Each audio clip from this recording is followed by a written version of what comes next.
1. Jim Jones, the guy who made Kool-Aid deadly. Jim Jones started out as a charismatic preacher in the 1950s, promising equality, love, and an escape from racism. That sounds nice? Until you realize his escape was literally moving to a jungle in Guyana and making people call it Jonestown. By 1978, paranoia had cooked his brain like a rotisserie chicken. He was convinced the US government was coming to destroy them. So, his solution? A revolutionary suicide, which is a fancy way of saying everyone drinks poison fruit punch. Over 900 people died, making it the deadliest cult event in US history, until Marvel fans started worshipping Thanos. His downfall? He went so deep into his own paranoia that his utopia became a death trap. Good luck topping that PR disaster. 2. Charles Manson, the guy who never actually killed anyone. Charles Manson was basically a failed musician with a god complex and bad hair. He convinced a bunch of young followers that the Beatles were sending him secret messages to start a race war called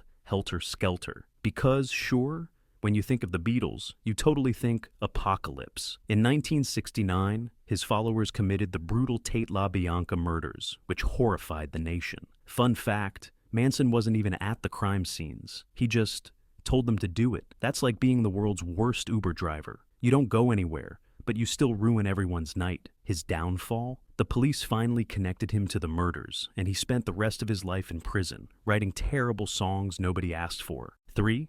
David Koresh, the apocalypse gun collector. David Koresh led the Branch Davidians in Waco, Texas in the early 1990s. He preached that the end of the world was near, and that God had specifically told him to have sex with multiple wives, some of them underage. Shocking, I know, a cult leader using religion to justify creepy behavior. The U.S. Bureau of Alcohol, Tobacco, and Firearms investigated him for stockpiling illegal weapons. When they showed up in 1993, it turned into a 51-day standoff. The standoff ended with a fire that killed Koresh and 75 of his followers. His downfall? Believing that I can fight the federal government is a smart life choice. It's not. 4. Shoko Asahara, the subway gasser. Shoko Asahara founded Aum Shinrikyo in Japan during the 1980s. He mixed Buddhist teachings with end-of-the-world predictions and called himself Christ. Because apparently, humility is optional when starting a doomsday cult. In 1995, his group carried out the infamous Tokyo subway sarin gas attack,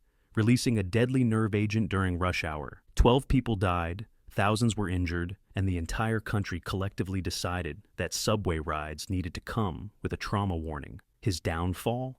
The police raided his compound, found enough chemicals to wipe out Tokyo several times, and arrested him. He was executed in 2018, which frankly is a lot more punctual than most cult endings. 5. Heaven's Gate, the matching outfit mass exit. Technically, this one had 2 leaders, Marshall Applewhite and Bonnie Nettles. They believed Earth was about to be recycled and that salvation required hitching a ride on a UFO, hiding behind the Hale-Bopp comet. You know, normal Tuesday stuff. In 1997, 39 members, including Applewhite, committed suicide in a California mansion.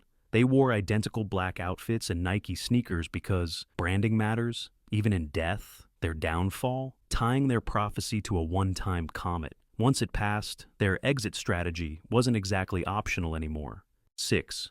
Bhagwan Sri Rajneesh, the Salmonella salesman. Rajneesh, also known as Osho, ran a flashy spiritual commune in Oregon in the 1980s. He loved Rolls-Royces, designer clothes, and pretending to be above materialism. His followers tried to rig a local election by, wait for it, poisoning salad bars with salmonella to make voters sick. Yes, the world's first bioterror attack involving potato salad. His downfall?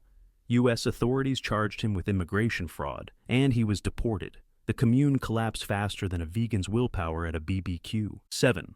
L. Ron Hubbard, the sci-fi tax evasion master. L. Ron Hubbard started as a struggling sci-fi writer in the 1950s. Then he invented Scientology, which is basically, step 1, invent space opera about alien overlords. Step 2, call it a religion. Step 3, never pay taxes again. While he technically avoided a dramatic on-camera downfall, his final years were spent hiding from the IRS. paranoid, and ill. He died in 1986, leaving behind a church with enough lawyers to invade a small country. His downfall? Turning a bad novel into a religion and thinking the US tax code wouldn't notice. 8.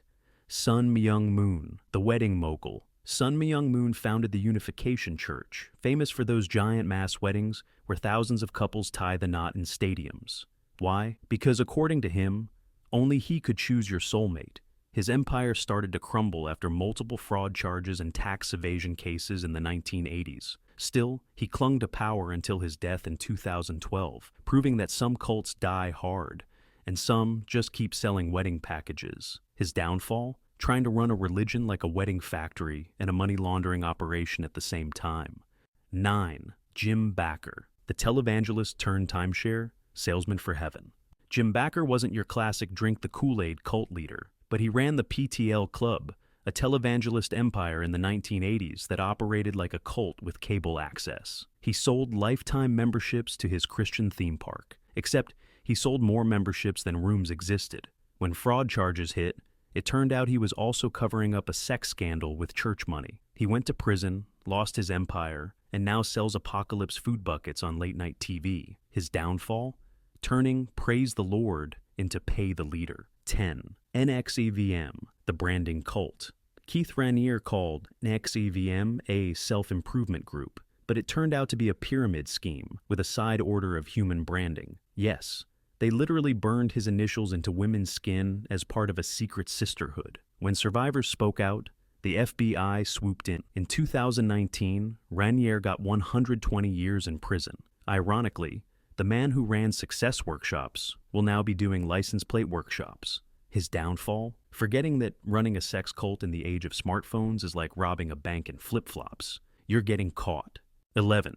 Warren Jeffs, the prison prophet. Warren Jeffs took over the Fundamentalist Church of Jesus Christ of Latter-day Saints, a polygamist offshoot of Mormonism. His idea of leadership, arranging spiritual marriages that raise serious legal and ethical questions, while insisting it was all sanctioned from above. For years, he was on the FBI's most wanted list, which is basically the Olympics for criminals. When they finally caught him in 2006, he was charged with sexual assault of minors and got a life sentence. His downfall? Thinking I'm above the law works when there are literal billboards with your face on them. The takeaway? Cult leaders all self-destruct. Whether it's poisoning people, hoarding guns, or inventing space religions, cult leaders eventually meet the same fate. They get too big, too weird, or too criminal to hide. The power trip always eats them alive, and the ending is usually prison, death, or being remembered as that guy who thought a UFO was behind a comet. Moral of the story? If someone says, "I alone can save you," start running, preferably before they start handing out matching outfits. That's all for today. I'll be making similar videos in the future. Subscribe to see them.